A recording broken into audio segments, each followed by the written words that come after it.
What's up everyone, I'm Kevin from Bitcoin for Beginners, and today I want to share with you 5 unique ICO exit scams and what we can learn from them. So if you're curious to dive into each one with me and look at how we can avoid these in the future, then all you have to do is just keep on watching.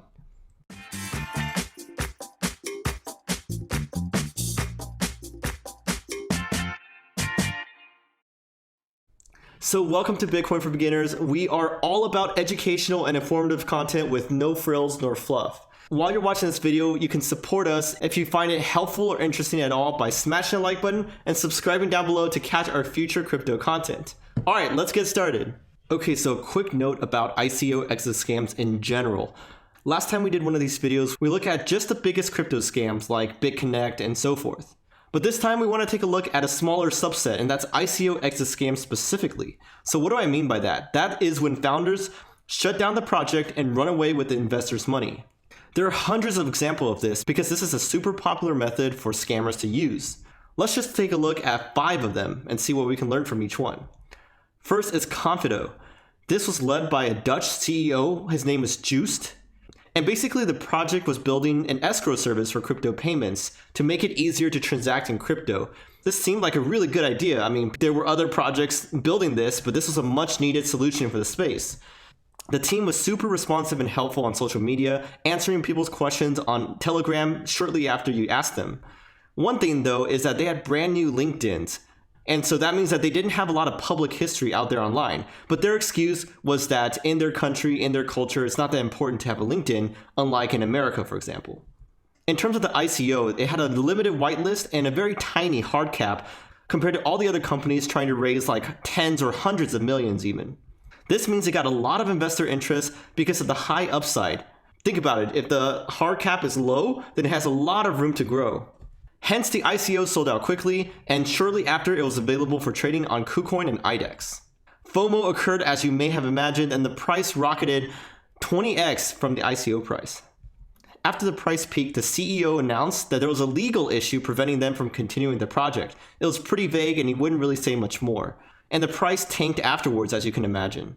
And then it was really bad because the team's online presence was scrubbed and Joost disappeared.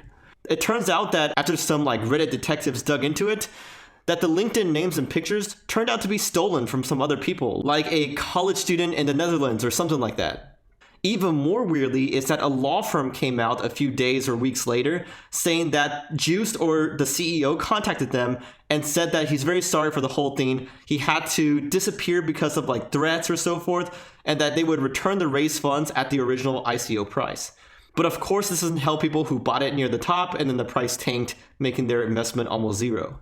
Also, the team likely did profit from dumping their tokens on the way up to the 20x. So we shouldn't give them that much credit for allowing investors to get a refund. Number 2 is Oyster Pearl. That one I even bought, and I was really surprised at what happened. This was a project utilizing IOTA and Ethereum, 2 of my favorite protocols out there. And they had a file storage and traffic monetization project. What happened was that the anonymous lead developer called Bruno Block, that was his pseudonym, used a function in the smart contract that was kind of hidden. I mean, smart contracts are all out there so you can take a look, but no one was trying to take a look during the height of the bull run, unfortunately.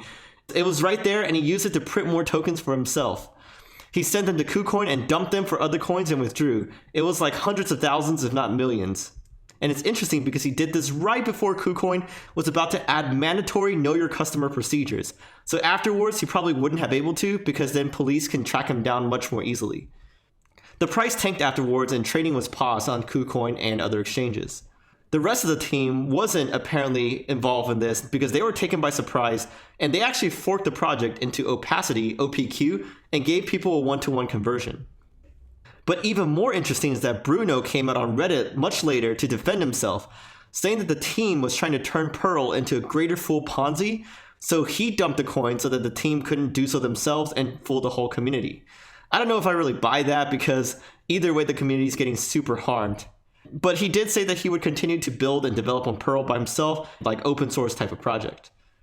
Number 3 is Savedroid, and notice the asterisk mark next to this. This is also one that I was semi-familiar with, but it wasn't a real exit scam. But before I get into why, let's just rewind to the beginning.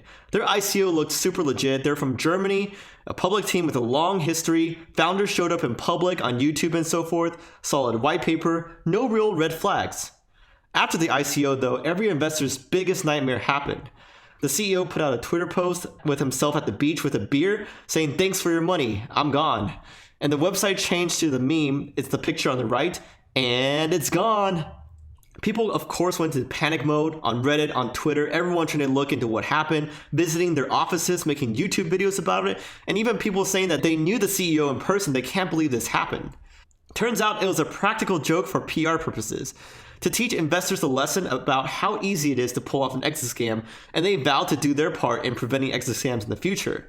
They had to come back in just a couple days after they pulled this prank and explain to the whole community what happened. So they did have perhaps noble intentions, but people were pissed at this. So the question is, was the damage to their reputation worth it? Apparently he got like calls to his mom because detectives and private investigators really started digging in the 24 to 48 hours afterwards. But even though a lot of us like to hate on them now, the lesson that they try to teach us is still true. And that is, it's super easy to do an ICO exit scam by bad actors. So thus you should never invest more than you can afford to lose, even if you do all the due diligence in the world. Number 4 is Prodeum, and this is better known as the penis scam. It was supposedly a project to track fruits and vegetables on the blockchain, to like track their quality and like supply chain stuff, you know? They raised roughly 500,000 to 1 million worth of Ether, but on January 2018, the website was scrubbed and replaced with a simple word, penis. Social media accounts were deleted as well. During the ICO, they even paid for people on Fiverr, a popular freelancing and gig website, to write the name on the body, picture on the right. And it turns out the founder's profile was actually fake. Someone claimed that it was identity theft. So what we learned from this is that it's very hard to tell team legitimacy. You really need to be like a private investigator to really look into the founders and see if they are real or legitimate. Because there's many ways they can give themselves an aura of legitimacy, like those services on Fiverr, for example. Last but not least, Bitcoin with 2 eyes. This was an obvious red flag because they added one other eye to Bitcoin's name to play on its name recognition. And also they had a celebrity endorsement by Steven Seagal. This is kind of crazy actually. Of course, after it backfired and it would turn out to be an exit scam, he regretted it enormously. They claimed to raise 75 million from investors. Afterwards, the team said that they were withdrawing from the project to make it decentralized from Bitcoin, like their Satoshi, for example. But just in general, celebrity endorsements for crypto projects are instant red flags. Don't forget, the SEC warned all celebrities to not do this anymore and that they can be held liable. Just remember, Floyd Mayweather and DJ Khaled with Centrotech also faced this. So what are the general lessons that we learned? Some common lessons include that you really have to dig into the team as much as possible. Never invest too much, even in the ones without glaring red flags. Also, celebrity endorsements usually mean stay away. Social media buzz does not mean it's legit. It's also good to wait for a smart contract audit and demand that the team do so as well from popular companies out there. I can't cover everything. There's constantly new scammers coming up with new ways to pull exit scams. Just be diligent, be careful. If push comes to shove, just don't participate in these types of really risky ones at all. So another thing that you can do to help actively is to join us at Crypto Canary. This is a Yelp for crypto site that we at Bitcoin for Beginners are building. You can access it at www.cryptocanary.app.